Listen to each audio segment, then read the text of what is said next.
কত করে খাসির মাংস? 1250, বকরি 1150।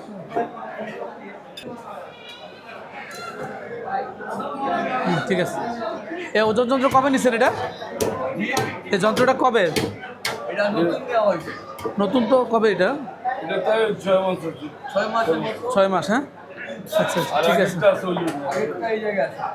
ওটা কি ভেরিফিকেশন করা আছে?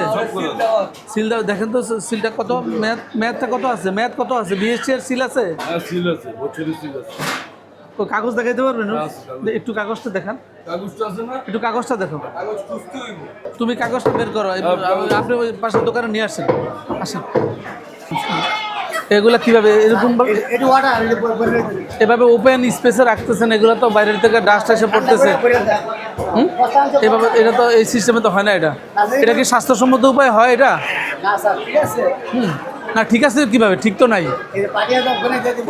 এটা দিবেন ঠিক আছে, কিন্তু এটা তো এখন তো এখানে আপনি একটা ওপেন এয়ারে খোলা জায়গায় রেখে দিচ্ছেন। এটা তো একটা প্রসিডিউর আছে। ওজন যন্ত্রটা কোথায় আপনার? দেখি সামনে নিয়ে আসেন, সামনে নিয়ে আসেন।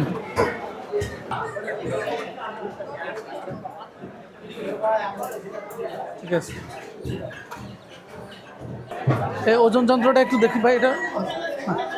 এটা রেডি করা আছে? আচ্ছা আচ্ছা ঠিক আছে। সোজা করে ধরেন, ওইভাবে ভালোভাবে রাখেন। এটা একটু হেল্প করেন।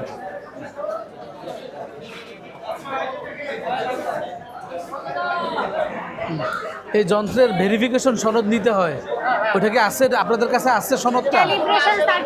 হ্যাঁ,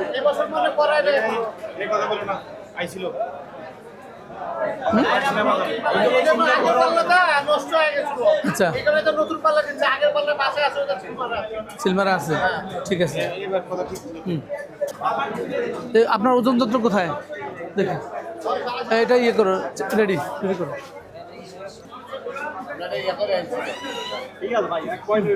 ঠিক আছে, আছে আপনাদের সনদ আছে? ভেরিফিকেশন সনদ আছে? ক্যালিব্রেশন ভেরিফিকেশন কোনো সনদ আছে? এই যে এই যন্ত্রটা যে ঠিক মতো যে রিডিং দেয়, আমরা প্র্যাকটিক্যালি দেখলাম, কিন্তু এটা ডকুমেন্টস আছে? বিএসটি এর কোনো পেপারস আছে? আছে? আপনি আপনি আপনি কি এখানে আচ্ছা, তো আপনি জানার কথা তো ওনাদের আছে, এটা দেখাইতে পারবেন? না না, অফিসে তো এসে অফিসিয়ালি সে কাজটা করে, কিন্তু ডকুমেন্টসটা এখানে রাখবেন। মোবাইল কোড তো আর অফিসে যাবে না। কোনো সার্ভিলেন্স মোবাইল কোড তো আমরা যেখানে আপনার প্রসেসিং হয়, হ্যাঁ, সেখানে আমরা যাব। এই জন্য পেপারসটা এখানে একটা ফটোকপি একটা রাখবেন। নিজস্ব বানান ঠিক আছে, ভালো। হ্যাঁ, কিন্তু এটা তো এটা কোন প্রসেসে এটা বিক্রি করতেছেন? এটা কিভাবে? না আপনি বললেন যে ভাই এটা একটা মরিচের গুঁড়া, হ্যাঁ, এটা আজকে উৎপাদন করা হয়েছে, আমি কিভাবে বিশ্বাস করবো যেটা আজকে উৎপাদন? এটা তো দেখা গেছে 1 বছর এখানে পরে থাকতে পারে। আমি 1 বছর পরেও নিলে বলবেন যে আজকে আপনি করতে পারেন, কিন্তু আপনাকে মোরগীকরণ করতে হবে। বিএসটি এই হলুদ গুঁড়া, মরিচ গুঁড়া, ধনিয়ার গুঁড়া, জিরার গুঁড়া, এই ধরনের পণ্যগুলো বিএসটি ম্যান্ডেটরি পণ্য। তাহলে এই ধরনের পণ্য উৎপাদন, বিক্রয়, বাজারজাত করতে গেলে বিএসটি এর সার্টিফিকেশন মার্কসের সিএম লাইসেন্স এবং মোরগজাত সনদ, 2টা সনদ দিতে হবে। হ্যাঁ, প্রপার মোরগ থাকতে হবে। এটা তো কিছুই নাই, হলুদের গুঁড়া, মরিচের গুঁড়া কিছুই নাই। উদ্যোক্তা, হ্যাঁ আপনি আচ্ছা ঠিক আছে। আমরা কোন সময় এই সময় বলে না তো এগুলা না কেন? এটা তো অনেকবারই বলা হয়েছে। একটা চালের বস্তা একটা দেখি, 25 কেজির একটা বস্তা দেখি। 25 কেজির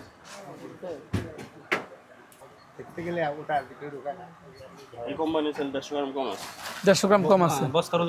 150 গ্রাম কম না। এই কোম্পানির নাম কি? ব্যালেন্স ঠিক আছে। তোমার ওজন যন্ত্র ঠিক আছে? বস্তার বিষয়টা হলো যে অনেক সময় চাল দেখার জন্য পারে তো না, সবগুলো তো তার মারে না। না, এটা হলো কোম্পানির দোষ। আপনার যত কোম্পানির চাল আছে, সব কোম্পানির চাইলে একটা ম্যাক্সিমাম 30-40 গ্রাম 50 গ্রাম কমে থাকে। কারণ আছে। যখন গরম চালটা ঢুকায়, তখন আবার ঠান্ডা হইলে তখন আমাদের জিনিসটা একটু ঘাটতে হয়ে যায়। কিন্তু ওরা কিন্তু আবার ওগো পারলে কিন্তু এক রেট মাপ করে ঢুকে। এই হলো সমস্যা। না, সেটা কোনো কথা না। ইনহাউস তারা কি করে, কিন্তু ভোক্তা পর্যায়ে আমি 25 কেজি বুঝে নেব। ভোক্তা পর্যায়ে আমার 25 কেজি দরকার। আপনি যখন কিনতে আসেন ইন্টারনাল পলিসি দরকার নেই আমার। হ্যাঁ, আমি 25 কেজি নিব। আমি 25 কেজি বুঝে নেব। ঠিক আছে।